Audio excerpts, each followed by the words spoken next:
Well, we got absolutely annihilated on Monday night. It's kind of crazy how much I got wrong personally, but Mike Evans got a touchdown, so that made me feel a little good about myself. Outside of that, man, I'm just excited that we got another show to look forward to, and what should be something exciting. Packers and the Lions. I think we got some young talent worth gambling on here. Yeah, that last 2-2 touchdown wiped me out, man. But I'm ready to jump back on the horse and try again. Let's do it.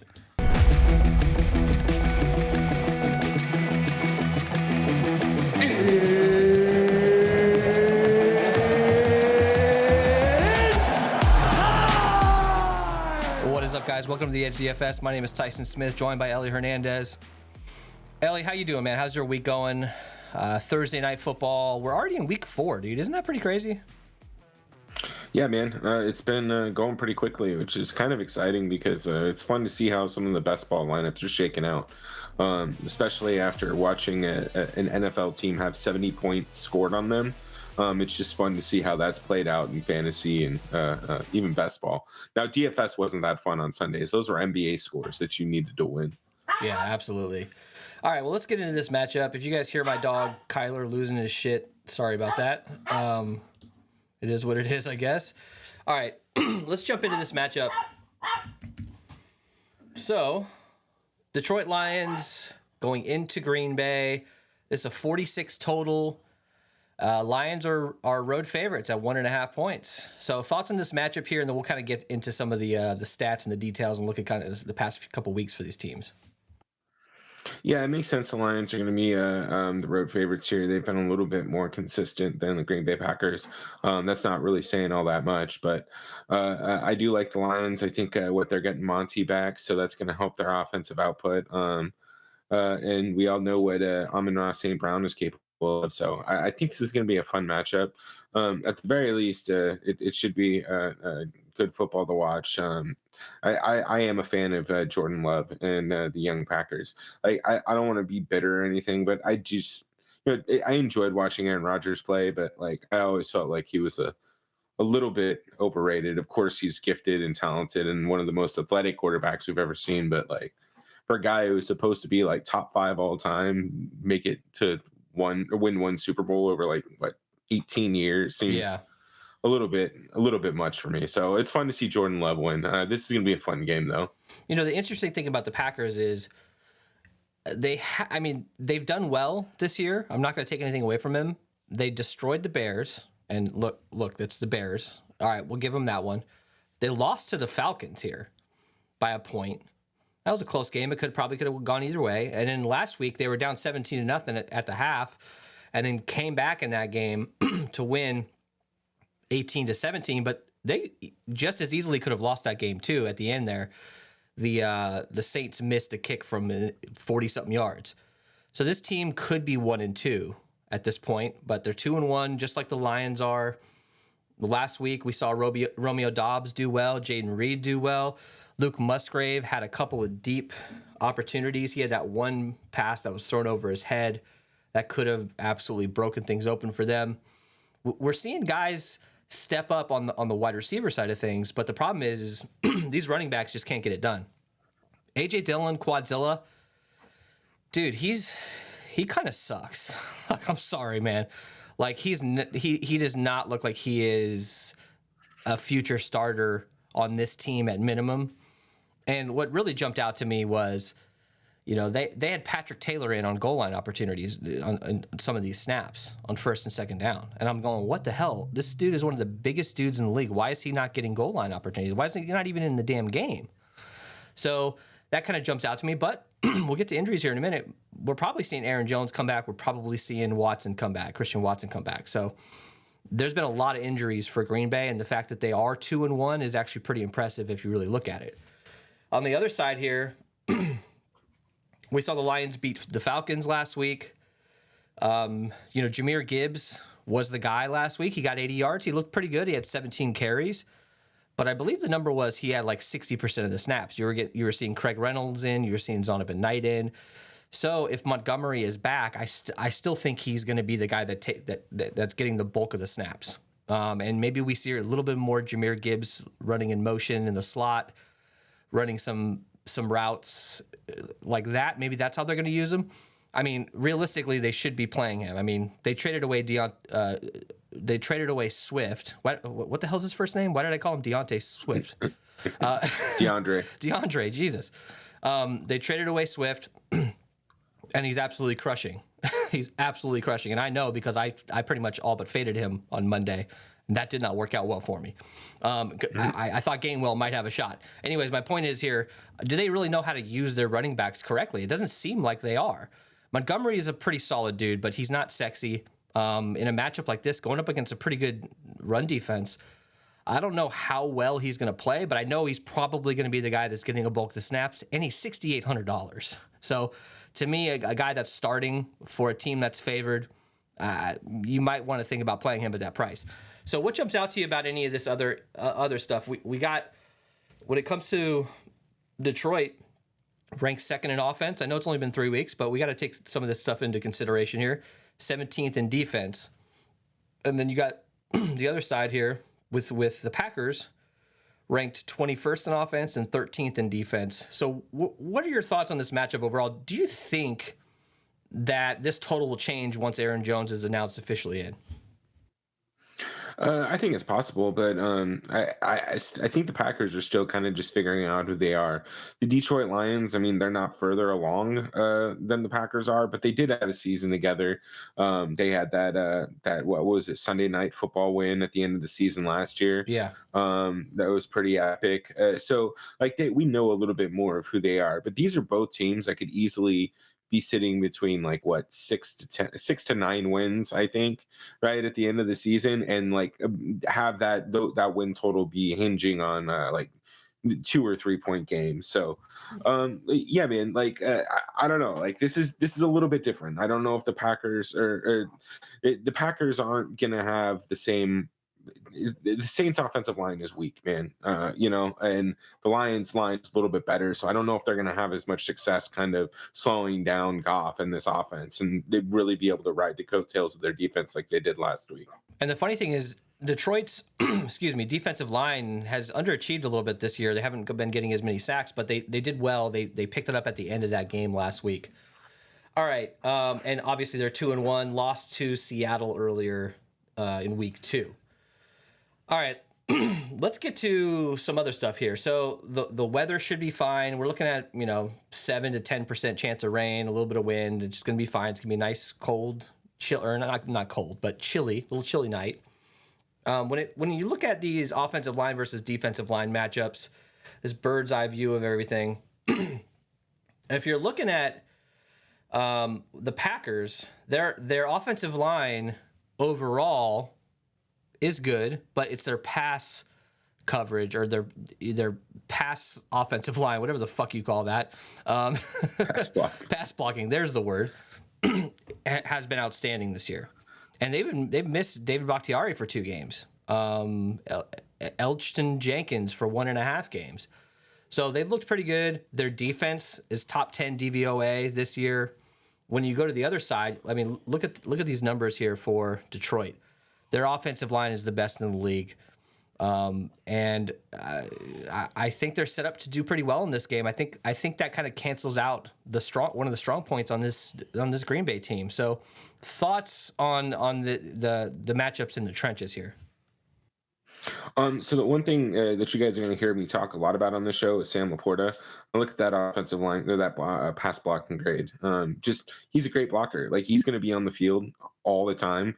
And like, guess who's number 1 in yards for at the tight end position?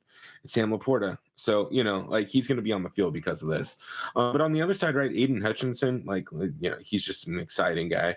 I mean, look at that, 82.6 overall PFF. I mean, that's a good grade. But it's going to be a fun matchup to watch. Like, he can impact a young quarterback pretty significantly, just with his ability to kind of create problems with protection. So I'm curious to see how comfortable Jordan Love is going to be able to feel inside the pocket with that kind of a pass rush. And to your point, they have underperformed. If they can take a little pressure off of just him, wreaking havoc on the offensive line, then you might open up to more sacks. But it's probably more time that we need to spend talking about the lines, the trenches. Yeah, I mean, it's good to kind of wrap your head around this kind of stuff. I've been getting more into this lately as opposed to just worrying about the dudes we're actually playing. I'm trying to worry about the guys that we're not selecting in our lineups and how much they affect those other guys. All right, let's look at injuries here. Let's hit it. Yeah, just pain. It was pain everywhere. Funny that Jameis is going to start next week. All right, so injury report here. There's a lot to talk about here from Green Bay. Now, I have no clue. We're recording this Tuesday night. We have to kind of see what's going to happen Wednesday at practice and when we see the official designations come out. But Yair Alexander, he missed last week. Actually, let me look at all the guys who did miss last week. Aaron Jones, Bakhtiari, Christian Watson, Yair Alexander. That's a big deal to be missing him. Hopefully they get him back this week. Let me see what we see here. So it was only a walkthrough, but both Zach Tom and Yair Alexander were upgraded to limited participants in practice today after being estimated to be non-participants on Monday. They're trending in a good direction for Thursday night. So it would be nice to see Yair Alexander back. I intentionally went heavy Olave, and it didn't work out terribly for me last week, but when a guy like that is out, you probably want to target whoever he would be going against. And one thing to mention here before we move on, we have some more injuries to talk about, but while it's here, Jordan Love leads the NFL in average depth of target, 10.9 yards. Christian Watson in 2022 was 14th among qualifying wide receivers in ADOT. So if Christian Watson plays, which it seems like he might play, that's going to be a huge boost to this offense. So that's the thing is, will he play? The Packers seem to be pretty sure, at least all the signs, that Aaron Jones will be back. If you look at this tweet, Jordan Love was sure talking like they were going to have Aaron Jones back Thursday night against the Lions, and then Romeo Dobbs just came right out and said it. So that's important. If they get Aaron Jones back, that's going to be a huge boost because they are really lacking in that running back department. And if you see Christian Watson back, I mean, that's huge. Like, these other wide receivers have stepped up really well. So on the Packers side of the ball, what do you have your eyes on? Because, look, we've got Devondre Campbell, David Bakhtiari, Yair Alexander, Rashawn Gary. I mean, there's some names on here, dude. We're going to have to wait to see when those inactives come out to make our decisions. But what are your thoughts on the Green Bay Packers injuries? Yeah, I mean, as of right now, I think everybody's trending towards playing. I think for Sunday night or for Monday night, we were leaning more towards Joe Burrow being out. That didn't work out, so I think we'll learn a little bit from that lesson and just trend towards these guys playing. And this one's a little bit different too because everybody's priced like everybody's out already. So it really doesn't matter. We're better off just building like they're playing and kind of figuring it out from there. Yes. Yeah, you'll see here in a minute when we get to salaries in the breakdown, there's no value. Like, there's really no value, especially if all these guys come back. There's just nobody that you're interested in playing. Now, if some of these guys are out, maybe, but we'll get to that in a second. When it comes to Detroit, like we said, David Montgomery, the running back, should be back, even though, originally when he had that thigh injury, it was going to be a couple weeks is what the quote. And he's back. He missed one game. He's back, or maybe a game and a half or something like that, and he's back. Anything else jump out to you here on this injury report? And what happens? I mean, C.J. Gardner-Johnson is on IR. He's still out. But what happens if David Montgomery is back? Like, that's got to really, really affect Jahmyr Gibbs's how long he's going to be on the field and how many opportunities he's going to get. Because I really think that Montgomery is the guy. Yeah, I mean, I think Montgomery's the guy when it comes to volume, but if he's like volume rushing just out of the backfield, but Jahmyr Gibbs, I think it gives him a little bit more opportunity to kind of go back to that wild card pack that he had that they really want to intend to use him as. But either way, like I'm not too high on Gibbs just because of where he's priced and where everybody else is priced on the slate. Like I think everybody and their mom is going to try and play Amon-Ra St. Brown anyway, so. That's really that's what this show is, right? We're gonna try and build around ASB and see what we can do. I guess that's pretty much our goal.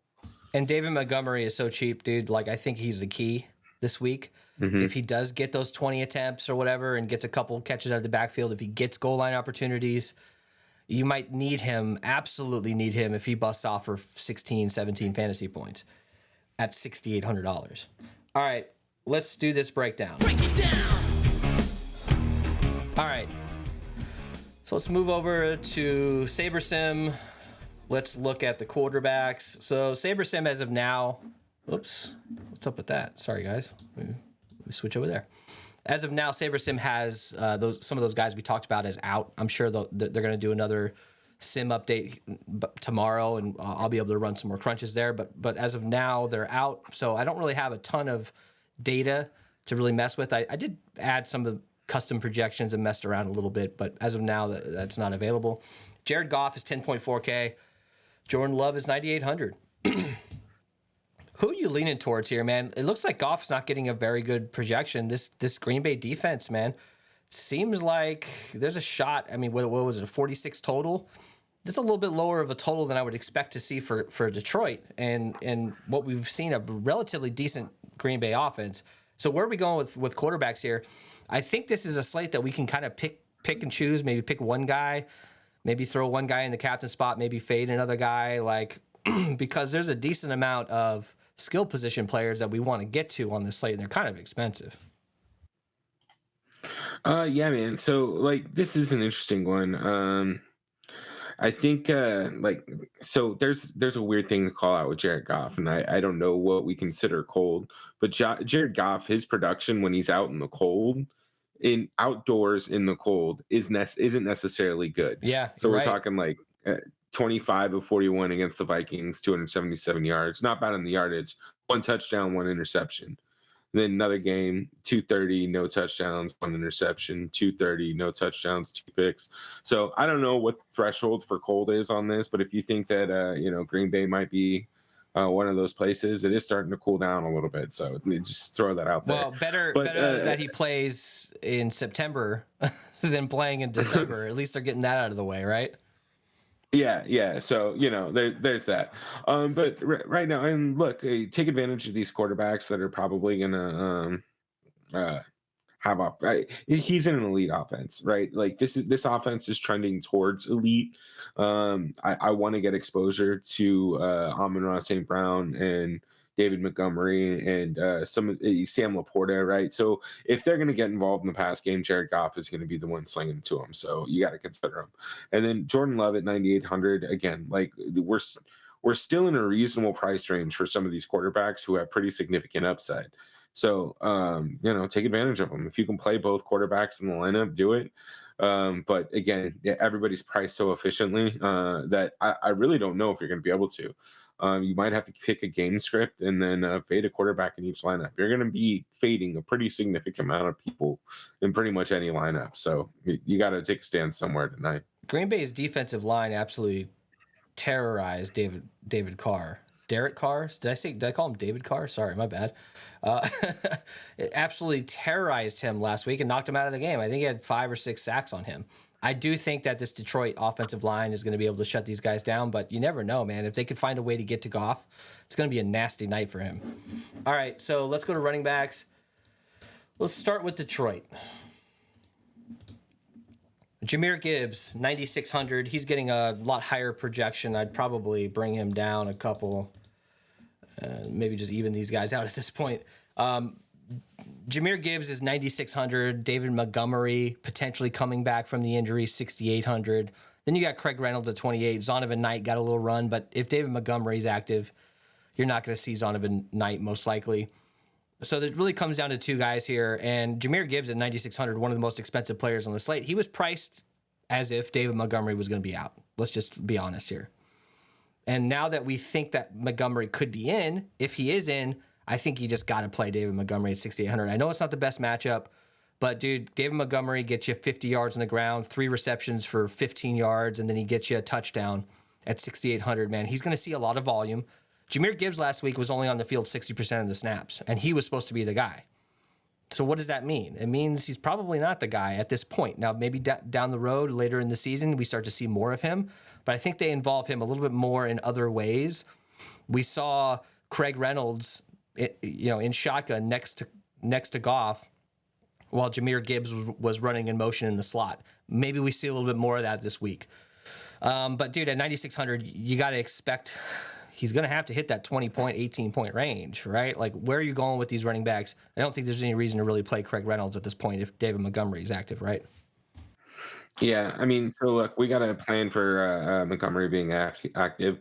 Jahmyr Gibbs is just mispriced if he is active. If Montgomery's out, then sure, Gibbs is fine at that price. But David Montgomery at his price, 6,800, I think he makes for an elite captain play, despite his potential low upside when it comes to getting involved in the passing game. He could end up with 50 rushing yards and 2 touchdowns, though, just because of how they utilize him. So 6,800, I think he's probably going to be a mainstay of my lineups just because you'll see as we go through this, it's just very little value that I'm comfortable playing. So this range right here, this like maybe, I don't know, 5K to like 7,500, you might have to be comfortable finding a captain that you like out of here. And David Montgomery is one of the few that I do like. So yeah, man, David Montgomery, great play. Gibbs, probably too expensive. Craig Reynolds, 2,800. If you're a psychopath and you need a way to get different in a 150 max or the millie, sure. Zonovan Knight is not going to be active unless David Montgomery's out. You'd think I'd learned my lesson with Gainwell and Swift and preferring the guy coming back from injury, getting his job back at a way cheaper price. You'd think I would have learned my lesson, but I didn't. I think it's a little bit different of a situation. But honestly, like, to me, Montgomery's sticking out as one of the best point per dollar plays on the slate. Let's go to Green Bay, man. This is going to be a lot better now that we're seeing Aaron Jones back. I don't know why AJ Dillon's getting a 16-point projection. What is that point Aaron Jones at? Jeez. AJ Dillon at 7K, Aaron Jones 10.8K, and Patrick Taylor, even week 1 when Aaron Jones was active and had a good game, Patrick Taylor was there and getting reps, getting carries actually at 3K.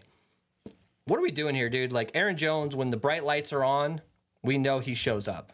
He's had a few weeks to kind of recover and get back to it. AJ Dillon has not done well. I don't know that I can blame him 100%, but this offensive line stopping the run is not the best in the league. They're actually bringing their rankings down because they are one of the best at pass protection. So what do we do with AJ Dillon, man? I love this guy. I've been huge on him for years, but at this point, I just gotta call it what it is, and I just gotta call it that he's probably not a very good running back, especially when they're not putting the biggest dude on the field in goal line situations. Yeah, man. So let's start with Aaron Jones real quick. At 10,800, I think he's fine. I think the best way to attack him is probably just prioritize him at the captain spot. If he has the game that you need from him, we talk about it often. He's a 150 yards, 5 touchdown guy, and then won't score the rest of the season. So, I mean, look, that's the kind of shit that matters for Showdown. It's going to be tough building, so may as well just try a couple captain lineups with Aaron Jones. AJ Dillon, I'm with you, man. Just yes, if at 7K he's fine. If Aaron Jones is out, if Aaron Jones is in, AJ Dillon should probably be like 3K, 3,500. Patrick Taylor, he's fine if AJ's out or Aaron Jones is out. But like, I don't know, 3K. See, this slate might be a little bit different because everybody's priced accordingly, right? Everybody's priced like Aaron Jones, Christian Watson, these guys are out. That 3K may not be a terrible punt to take. You know what I mean? Yeah. So I don't necessarily hate Patrick Taylor, but I still would rather prioritize like punting at wide receiver, tight end, people that have upside in the passing game. Because again, 4 catches, 2 catches, and no yards is still full points. Yeah, I think Aaron Jones is the way to go. On he can get it done in so many different ways. I know he's expensive, but to me, he feels like a single entry captain option for me. I think he's going to get involved enough, and I think they gave him an extra week to kind of get him right because they knew that AJ Dillon is not the guy for this team.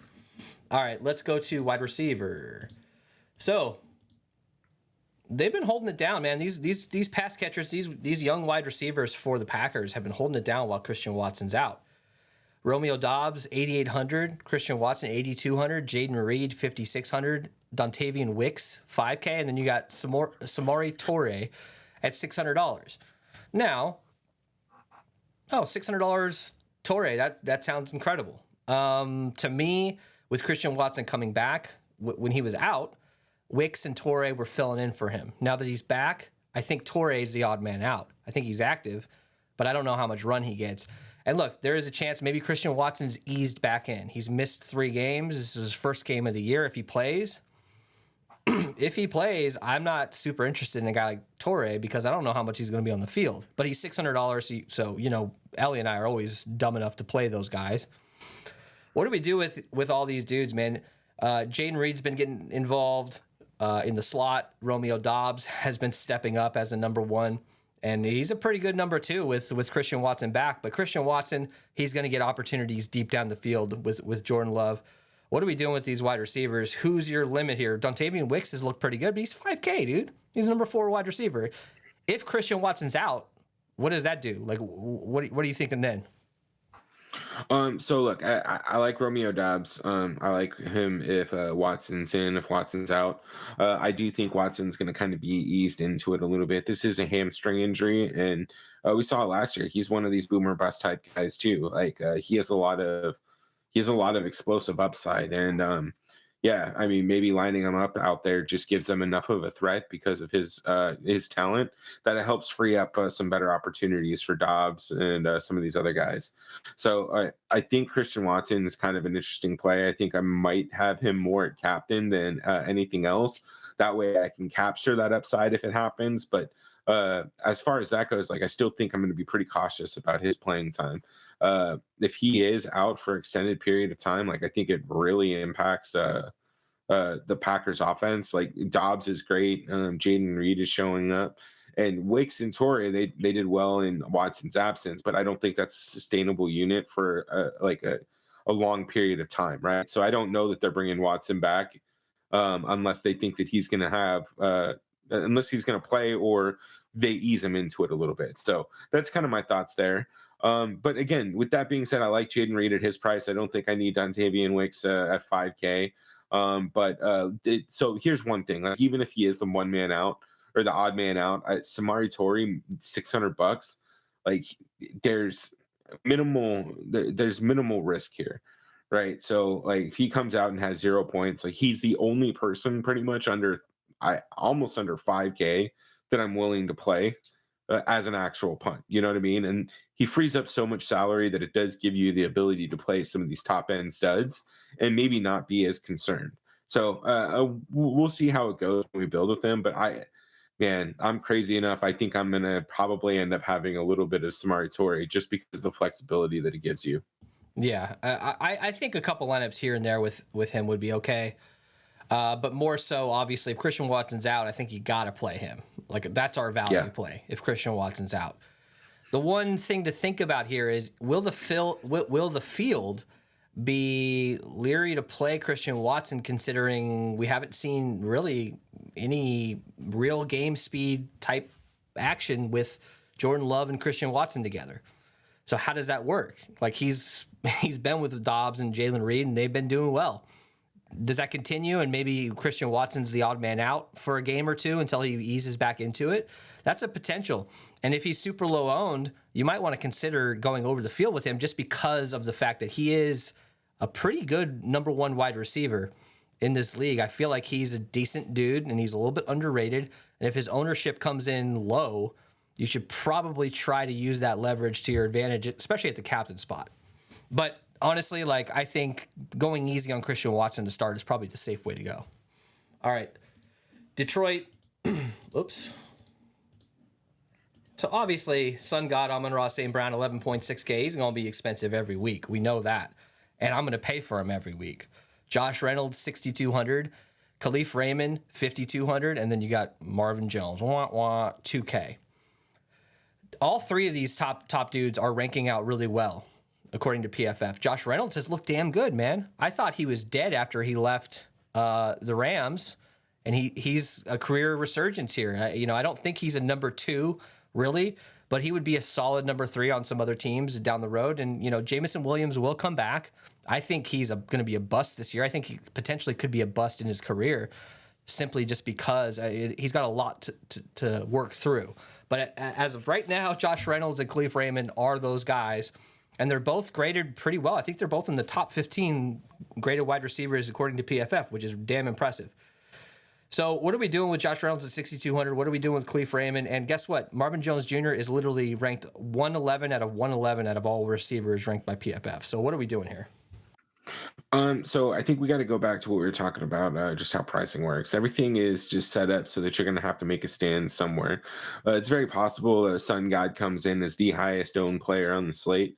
I really don't know who might come in ahead of him. So if you want to get real risky, like we saw that if he tweaks his ankle, he may not necessarily pay off just because he loses, 5-10 minutes of playing time because he's on the sideline. That adds up in snaps.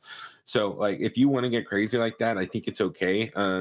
Getting a guy like Josh Reynolds might allow you to have a little bit more of a balanced lineup that isn't, punting with a Samari Toure, and give you the flexibility to get to some of these other players. Like, the mid price is kind of interesting, right? I think this is a day where you can kind of target some of these guys like Josh Reynolds, even the occasional stab on Khalif Raymond. I don't necessarily like him at 5,200, but he has game breaking speed. Like, he's in there to take the top off, right? So he can get a touchdown right up the seam as well. And that's what we're looking for. So I kind of like this mid-range price.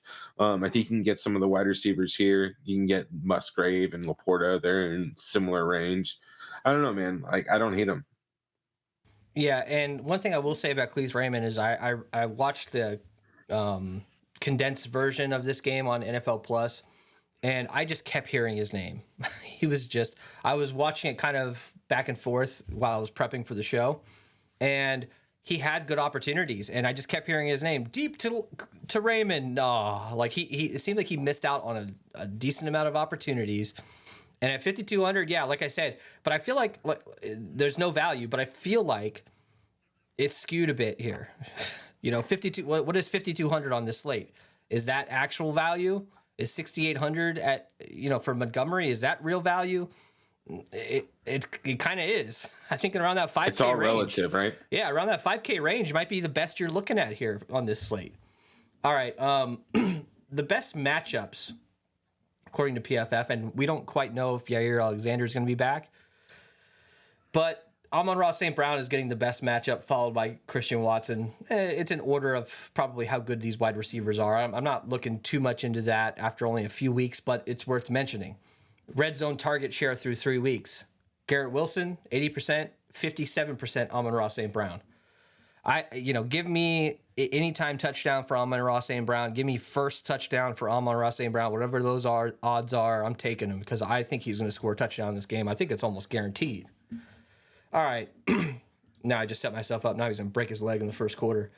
All right, let's go to... Please don't do that. I have so much in best ball, man. Let's go to tight end. Sammy Laporta, 8K. What are those stats you threw out earlier, man? He's leading the league amongst tight ends for receiving yards this year, right? Yeah, man. I love Sam Laporta. He's second in targets. He's number 1 overall in receiving yards at the position. So what receptions? He's third, he's tied for second with Evan Ingram behind TJ Hawkinson. He's getting involved, man. He's a part of it. He's really getting involved in the offense. He looked good. Him and Jared Goff seem to be having a little bit of a safety net. And then he's averaging 10 yards per reception too. So he's getting involved at an awesome rate. Like, I really like him, man. He's, spoiler alert, I like him at the captain spot. I do think there's other players that give you a little bit more flexibility, like you were talking about David Montgomery. But I think for GPP, Sam Laporta is just really interesting. Because I really think that his upside is going to continue to grow throughout the season. He's a rookie, and to see him getting so consistent, such consistent run early on, it's only encouraging. You know what I mean? Yeah, totally, dude. I mean, he's really, at this point, he's really that number 2 option almost for Goff at this point. He's at 8K. I think that's going to drive down his ownership quite a bit because we just can't play all the guys we want to play. And with Sam Laporta being 8K and Jahmyr Gibbs being 9,600 or whatever he was, you're going to have to make some tough decisions. I think Laporta is going to be under 20% owned, probably be 3% owned in the captain spot. And you're talking about a guy who could get you 100 yards receiving and a touchdown in this game, considering he's on a high-powered offense as one of the top options. There's two good rookie tight ends in this game. Well, okay, so before I move on, Brock Wright is $800. Yeah, maybe a lineup or two. I mean, you would need a touchdown from him for it to really pay off, most likely. So the other rookie to talk about, Luke Musgrave at $6,400. Dude, he's looked pretty good this year. He got overthrown by Jordan Love in that last game, which would have resulted in a huge touchdown. And maybe we'd be talking about Luke Musgrave at 8K in this game if he doesn't get overthrown. Dude, I mean, it's going to be hard. I'd rather play Montgomery probably, pay up a little bit. But Musgrave is a good option. He feels like he's one of these guys who's getting targeted a lot. But how much does Christian Watson coming back affect that? I don't know, dude. I don't know if those targets go somewhere else. Probably not, but there's more mouths to feed if Christian Watson's back. So thoughts on Luke Musgrave at 6,400?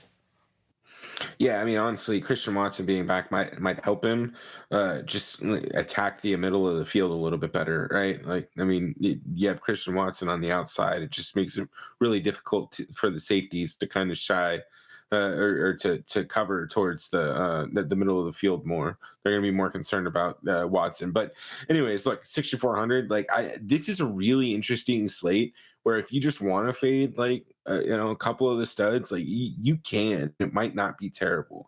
You could do like Jared Goff, David Montgomery, Luke Musgrave, Sam Laporta, Jordan Love, and then like a fucking kicker. And it may not be a terrible lineup. You know what I mean? Because the way Aaron Jones and Amon-Ra St. Brown are priced and the way everybody else is priced, like getting a bunch of the dudes in that 6,400 range, like I was just talking about a wide receiver. But look, Luke Musgrave's awesome, man. I think he's also a really good captain option. Just like Sam Laporta, but with a little bit more I think ceiling because of the gap in salary. But look, man, I think you're fine playing two tight ends. You could probably go with both these guys, especially if Christian Watson's out. I don't know, man. Like he could end up with 8 to 10 targets. Yeah, if Christian Watson is out, Luke Musgrave is going to be a really good option. I think I know that Musgrave is going to be higher owned than Laporta just because of his price. So just think about that. Let's go to kickers and defense. Good old kickers and defense here. So we're looking at a pretty good. Well, maybe I'm underestimating them. At this point, a very good defense according to the numbers in the Packers. They're $3,600. Lions are 4K. They can get some pressure. They can get some sacks. Going up against Love, who we haven't seen him have a pathetic, really mistake-ridden day yet. I don't know when that comes, but it probably will come, being that this is his first full year starting. He's going to have a couple bumps in the road. It's not going to be all sunshine and flowers. But like I said earlier, Detroit struggled a little bit in the pass rush the last few weeks. They turned it on at the end of the game there last week, but they haven't been above average at this point, even though we know that they can get to the quarterback. Riley Patterson's 48. Damn, dude, what is up with these prices, man? We saw a couple slates last week where the kickers were 38 and 3,600. Now we're looking at $1,000 more for each kicker. What the fuck, dude? Riley Patterson, Anders Carlson, 4,600.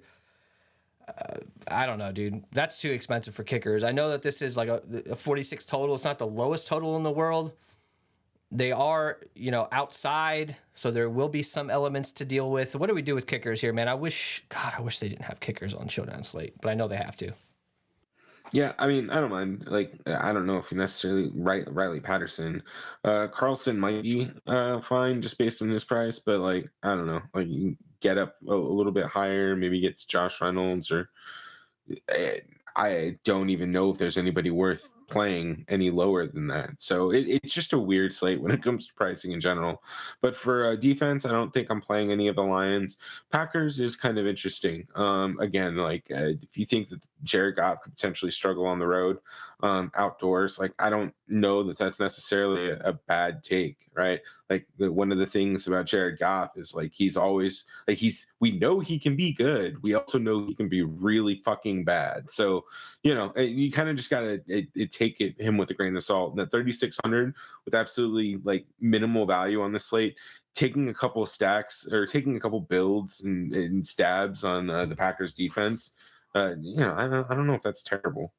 Yeah, and I think these kickers' ownership will be inflated above what they should be simply because even though they're expensive on this slate, they're the cheapest value. When you look at median projections, they're going to pop up on optimizers left and right because they're going to get jammed into that last spot because they're getting 6, 7, 8 point projections. Even though some of the lower end dudes who have higher ceilings obviously are getting 4, 5, 6 point projections. They're just going to get jammed in. I think they're going to be too high owned, and I think you should fade them, or I think I might fade them altogether simply because of that fact. Do I have a crystal ball and know whether they're going to hit field goals? I don't know, but I think they're over owned, and to me, there's some leverage there to be had. And if they have a below average game, you're probably going to crush. All right, let's go to captain. Do you have anything opposing on that view I just threw out there? None, dude. All right. Let's get to our captain spot here. Now, if you want to crown them, then crown their ass. We're crowning their ass for tournaments on DraftKings. Laporta for you, Ellie.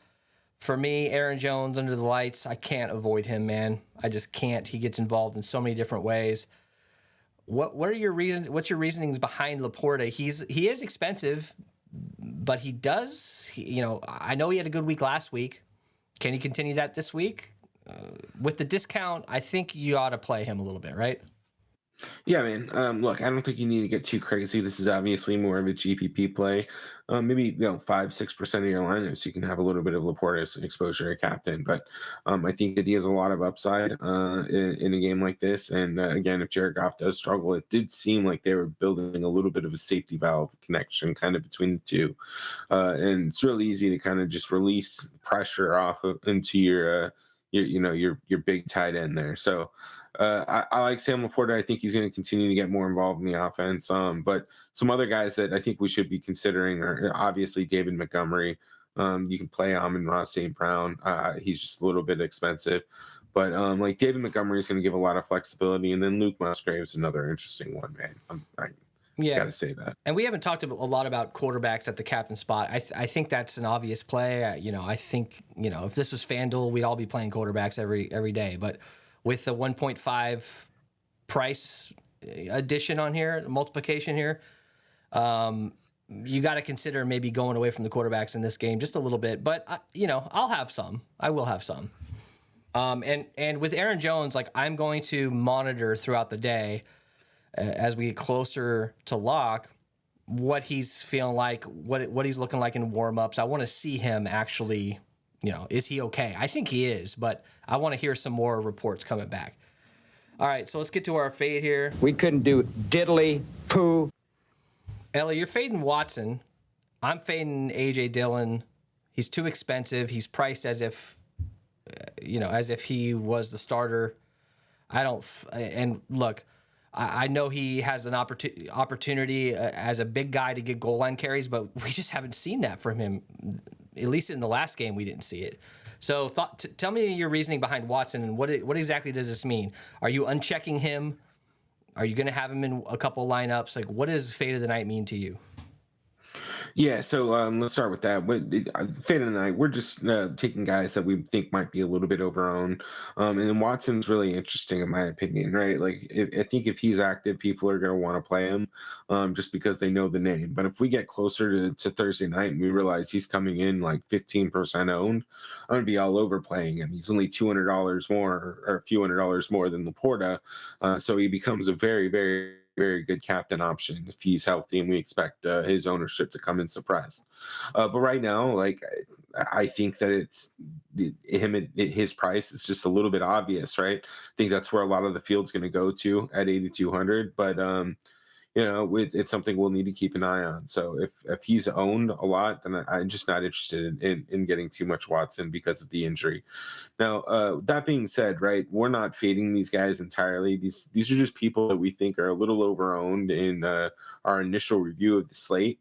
And that we think we might be coming in a little bit underowned on, right? AJ Dillon, I don't think you might actually have 0 if Aaron Jones is healthy. But at the same time, like if you're going to have 50% Aaron Jones captain, it might be beneficial for you to have a lineup or two with AJ Dillon at captain with no Aaron Jones in case he vultures 2 touchdowns. So when we talk about fade, we're still gambling intelligently.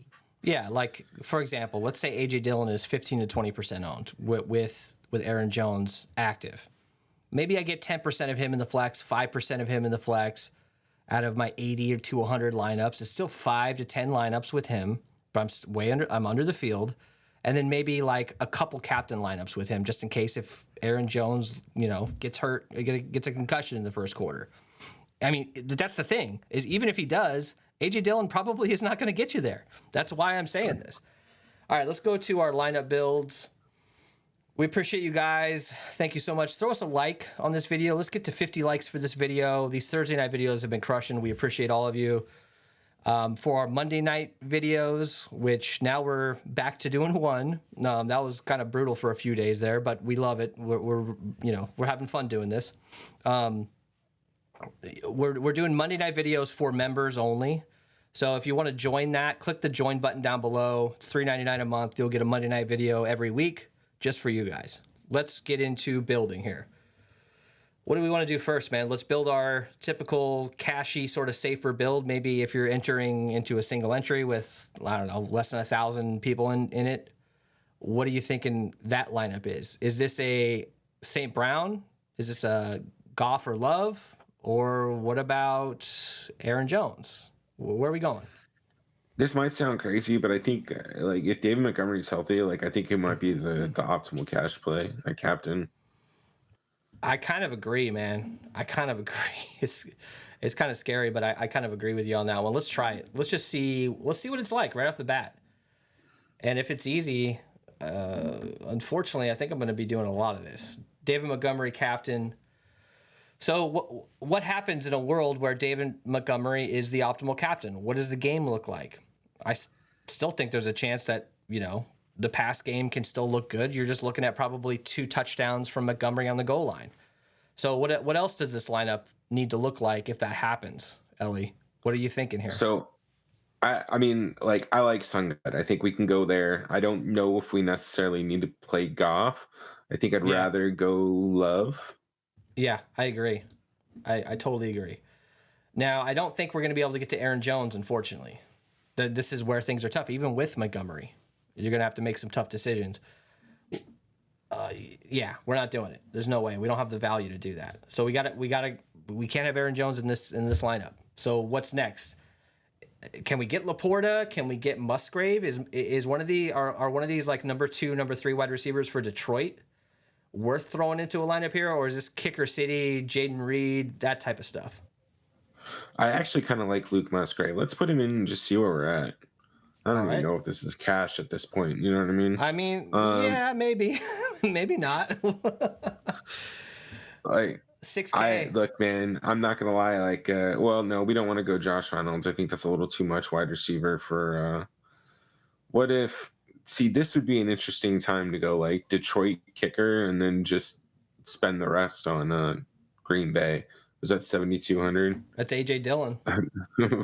So hey, look, if Aaron Jones is out, maybe you do go AJ Dillon. If Aaron Jones is out, I don't personally like him. I don't. But hey, we're gonna build lineups that involve our fades. It's just gonna happen. But for right now, let's X him out. You could go down to Reynolds, but we're in a weird spot here. So we got to make other decisions. AJ Dillon fits into this build though. What about pull out Riley Patterson and let's just put in Romeo Dobbs. Let's just see where we're at. Yeah, since we got Love, let's do it. Let's put in Dobbs. Where is he? There he is. 8,800. Yeah, that's going to be rough, bro. Yeah. It's going to be rough. Let's go with Jaden Reed. 5,600. $6,400 left for that last spot. That's Reynolds or you go down to Khalif Raymond. I mean, that's kind of, we're in a weird spot here because now we're getting two pass catchers without the quarterback. Yeah, that's possible that you can do that, but I don't like this. I want to wait to see some news.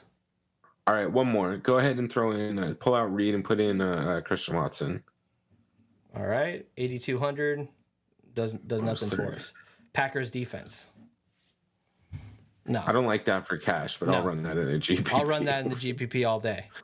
Let's say Christian Watson is out. Torre, that buys us Aaron a Jones. lot of room for Aaron Jones. So if Christian Watson's out, that's going to be a little bit easier to build with. So I might just run that for cash anyway, man. Like this might be a decent holding lineup for cash. Yeah, man, it's not bad. So for our podcast listeners, David Montgomery captain, Amon-Ra St. Brown. Then you got 4 Packers: Love, Musgrave, Torre, and Aaron Jones. Get back to us in the Discord what we're thinking, and also if you guys join that membership, we'll be posting our core builds for these for cash. All right, let's move on to look. We saw what it was like to pay down for a captain, and it's not easy. So where are you going now? We got to go Amon-Ra St. Brown probably to start, right? Yeah, let's build one with them. All right, so we've seen this in the past. We've talked about this, putting a captain wide receiver and then fading his quarterback. What are your thoughts on that? Is that something we should do here with an expensive Goff, or do you just embrace it? No, man, like I really think you have to go Amon-Ra and David Montgomery, or you go Jared Goff and David Montgomery. I think we have to go David Montgomery. Okay. Is this a Love situation, or we want to fade all the quarterbacks and just go heavy skill guys with Aaron Jones and pass catchers? Yeah, let's try that. Let's see what that gives us. Let's go with Aaron Jones. Then I'm fine with Dobbs or Christian Watson. That still might be too expensive, huh? Let's put in Watson and see. Yeah, it's gonna be too expensive, dude. It really is. Yeah. This is not gonna be fun. We're gonna have to. That's why kickers are gonna be high owned, because that's where you go in this situation. You go to your kicker and you fill the rest of your lineup out.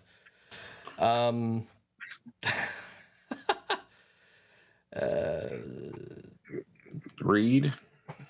Let's go Reed. Where the hell is he? He's higher up than he's higher up than he should be. Where is Reed? There he is, 5,600. Yeah, that's crazy. So at this point, we have one wide receiver for Green Bay without the quarterback. We have one Detroit wide receiver at captain without the quarterback. I think we're in a good spot. Do we go kicker here, or do we say F that and go somewhere else? I mean, I guess we can justifiably play a defense here because we don't have any quarterbacks. Maybe it's just a bunch of random catches. Packers? I don't know. Yeah, I mean, maybe. What does it give us? Anything? Khalif Raymond. It just gives us another wide receiver for the opposing team. Another wide receiver. Yeah, this is brutal, man. Let's go to a cheaper captain, even cheaper than David Montgomery, and see what that gets us. Because that might be the way to go, dude. Let's go to Luke Musgrave. Yeah, I'm fine. I'm fine with that. All right, so let's try to get one quarterback here. Let's put Love with him. Okay. Maybe we can take Love out in a second, but he's cheaper. Let's put him in. Amon-Ra St. Brown and Jones. I don't know that we can do both. Let's try it though, right? Yeah. That's not bad. So kicker, and then now we're kind of screwed because these kickers are 4,800 and 4,600. That's kind of messed up. All right, just be weird. Go ahead and throw in Torrey. Damn, I'm gonna lose money on Torrey. He's not even gonna see the damn field. Watch. AJ Dillon. If you wanted to play him, if you're crazy enough to play him, or Montgomery. Hey, that's not bad. Yeah. It feels like to me, I hope that Christian Watson's out because it's gonna make things so much easier. If not, I'm not ham building. I'm not going to ham build if Christian Watson plays. I'm going to dial in my settings and SaberSim and let them make the mistakes. Because it's going to be tough, dude. It's going to be real tough. This is a cool lineup, though. So Musgrave, Love, Amon-Ra St. Brown, Aaron Jones, Torrey, Montgomery. Let's do a build with, let's just say Aaron Jones is out. Nah, he's going to play, dude. Let's not waste our time. Yeah. I think he's going to fucking play. So we saw how well that turned out with a lower priced guy in Musgrave. Do we want to go like Khalif Raymond now? Bro, throwing Torrey. Dude. All right. This is actually awesome. Let's try it. Torrey. Let's just put all these dudes in. Goff, Aaron Jones, Love, and Musgrave. Ugh. I don't know, man. And by the way, like we didn't. Well, I guess we should have just gone with Gibbs as our fade. If Montgomery plays, there's just no way we can play him at 9,600. I know. Like I said, I guess I didn't learn my lesson from the Eagles game. Torrey at captain. Yes, I said that. Do not unsubscribe. Amon-Ra St. Brown, Aaron Jones, Jared Goff, Jordan Love, Musgrave. Let's pull out Love. Let's put in. Now I'm feeling insecure. Let's put in Gibbs here. Let's put in Gibbs and let's pretend that David Montgomery sucks ass in this game. 6,700. You still get Musgrave. So you have, I don't know. You have Torrey. You have Torrey at captain, but he's cheap, so he doesn't need high volume from your quarterback with no Love. It's kind of interesting.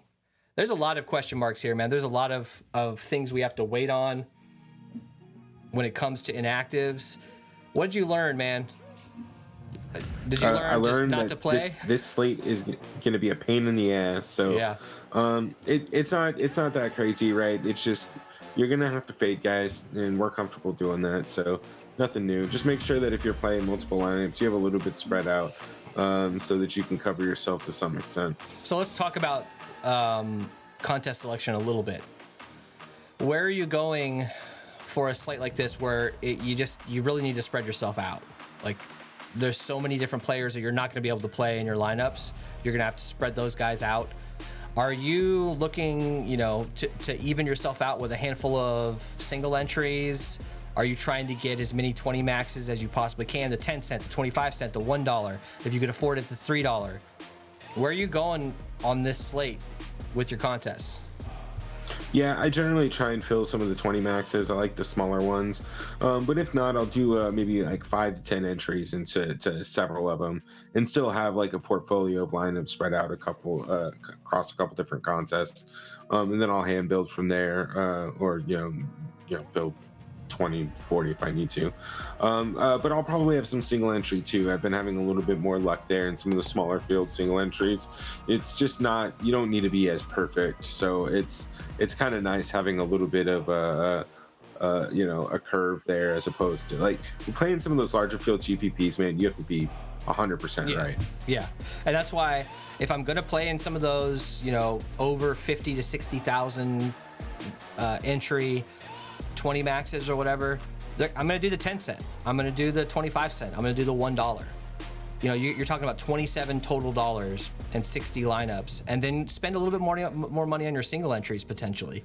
That's probably just the way I'm going to go. I'm not going to overextend myself on this particular slate because I just feel like there's a lot of weirdness that can go down here with all the high-priced players.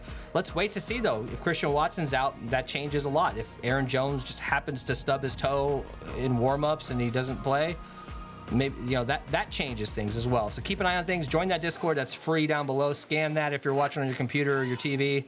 If not, I'll have it linked down in the description. We will see you guys for Sunday Night Football. Take it easy.